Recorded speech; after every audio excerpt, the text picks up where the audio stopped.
Hi friends, இன்றைக்கி நம்ம சேலம் சமையலில் ஒரு சுவையான பாதாம் பால் எப்படி பண்ணுறதுன்னு பார்க்கலாம். இதுக்கு ஒரு கடாய் வச்சுக்கலாம். கடாய் நல்லா காய்ச்சதும் 250 கிராம் பாதாம், அதாவது 1/4 கப்பு, இது நல்லா ட்ரை ரோஸ்ட் பண்ணிடலாம். பாதாம் பால்னால எல்லாருக்கும் ரொம்ப இஷ்டம். அது எப்படி சிம்பிளாக வீட்டிலே செஞ்சு சாப்பிட்றதுன்னு பார்க்கலாம். பாதாம் நல்லா ரோஸ்ட் ஆனதுக்கப்புறம் ஒரு கப்பில் மாற்றிட்டு இதில் ஃபுல்லாக தண்ணி ஊற்றி ஊற வச்சிடலாம். இது 2 மணிலேருந்து 3 மணி நேரம் வரைக்கும் ஊறட்டும். 2 மணி நேரத்துலேயே ஊறிடும். ஊறலைன்னா ஒரு 1/2 hour எக்ஸ்ட்ரா கூட ஊற வைக்கலாம். இது நல்லா ஊறினதுக்கப்புறமா எடுத்து நல்லா ஊறிச்சுன்னா இந்த மாதிரி ஈஸியாக தோல் உறிஞ்சி வரும். இந்த மாதிரி எல்லா தோலையும் பாதாமில் ரிமூவ் பண்ணி எடுத்து வச்சுக்கலாம்.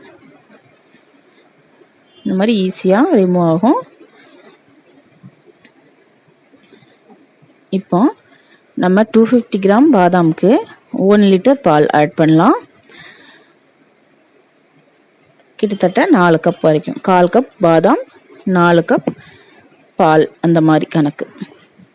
அப்போ தான் அதோட டெக்ஸ்டி க்ரீமியாக இருக்கும். பாதாம் கொஞ்சம் பால் காஞ்சதுக்கப்புறமா இன்னும் கொஞ்சம் பால் ஆட் பண்ணிக்கலாம். நம்ம 1/4 கப் மட்டும் தனியாக எடுத்து வச்சுக்கலாம், இந்த பாதாம் அரைக்கிறதுக்காக. இப்போ நம்ம எடுத்து வச்சுருக்க 1/4 கப் பால் போட்டு பாதாம் நல்லா மையாக அரைச்சிக்கணும். பொடி பொடியாக இருக்கக்கூடாது, அது திட்டு திட்டாக வந்துடும். நல்லா வலுவலுன்னு அரைக்கணும். இப்போ நம்மளோட பால் நல்லா காஞ்சி வந்திருக்கு. நல்லா திக்கு பால் எடுத்துக்கோங்க.